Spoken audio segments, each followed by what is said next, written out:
answer document contains the incorrect pre-ID information for a student, give that student a blank answer document and be sure that the demographic information on pages 1, 2, and 12 are completed by the student or test site personnel as appropriate.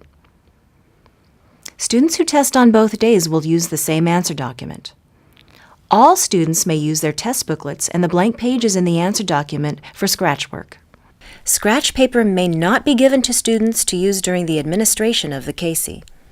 You are required to offer the accommodations and modifications listed in students' Individualized Education Program, IEP, or Section 504 plan. Ask the test site coordinator which students should be allowed specific accommodations and/or modifications. You will need to provide a disability code on page 2 and modification code on page 12 of the student's answer document. Make sure the students only use number 2 pencils, including for essay writing. Students are not allowed to use scratch paper, ink, or correction fluid, nor should they have books, papers, cell phones, or any electronic devices on their desk. Hand out the test booklets in the order that you receive them. Ask students to enter the version number and the barcode number from the back of the test booklet onto the answer document and sign it.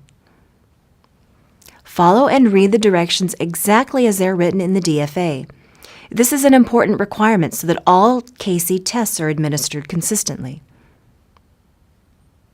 If students are to mark demographic information, refer to the list of demographic fields required to be hand-marked for schools participating in the pre-ID service provided by your test site coordinator. These fields were not included in pre-ID. Follow the correct directions in the DFA for completing the demographic fields. If you verify that a student is cheating, record the information on the Test Administration Incident Report form and notify your test site coordinator. Do not send this form to ETS or CDE, but keep it on file for 1 year. Most sections of the examination take students 1.5 hours to 2.5 hours to complete. Tell students when 1 hour and 30 minutes have passed during testing. Since the test is untimed, allow students to have as much time during the school day as they need to complete the examination. If students who need more time for testing have not made a mark on their answer document for a long period of time, test examiners should urge these students to finish the examination. If after another reasonable amount of time, approximately 10 minutes, these students have not recorded any more answers, then the test examiner should end the testing session and collect the test booklets from the students. Do not let students leave the testing room until you have accounted for all their booklets and answer documents. Remember to return an answer document for all grade 10 students, including students with disabilities, whether they tested or not. If the student that you tested used accommodations or modifications, you need to code which accommodations and/or modifications were used by this student in box 24B. First, bubble in whether the student has an IEP or Section 504 plan outlining the accommodations or modifications. Write your signature in box 24A to indicate that the student had access to the accommodations and/or modifications.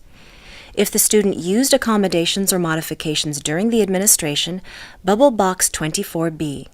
If the student did not use the offered accommodations or modifications, the test examiner still signs the answer document but does not code any of the accommodations or modifications in box 24B. Also, code box 17 on the answer document if English learners used test variations. After testing, complete the score code field in box 3. A code must be marked on the score code box 3 on the front of the answer document for every grade 10 student, even if he or she did not participate in testing. The DFA provides the score codes that must be used for this purpose. Within the score code field in box 3, there are 2 sections, one for ELA and one for math. Both ELA and math need to be marked on the student's answer document to be properly scored. You will need to select from the following score codes and then mark the appropriate code for ELA and mathematics. R means the student has previously satisfied the requirement by passing the Cahsee. S means to score the student's answer document. A means the student was absent. I means that the student was caught cheating and will not be scored on this part of the examination. Z must be marked if the student is present for testing but refuses to attempt any part of the examination, or the student is assessed with the kappa. Students who will be assessed with the kappa are coded in box 23 for AYP purposes. E means that the grade 10 student was absent due to a significant medical emergency. T should be marked if the grade 10 student was previously tested in a census administration, whether in your school or in another school or LEA. M is to be marked if the grade 10 student is not enrolled the day of testing for either portion of the exam. Mark M for the non-enrolled day and the appropriate score code for the enrolled day. Codes E, T, and M are for grade 10 students only and are used to assist in the accurate calculation of your school's AYP. After testing, separate the answer documents from the test booklets and make sure that no answer documents are inside test booklets. Then, separate answer documents by grade. Return the test materials following the procedure your test site coordinator has set up. You cannot have any missing test materials. You can find more details about these and other before, during, and after testing procedures in the DFA. Thank you for properly administering the Cahsee.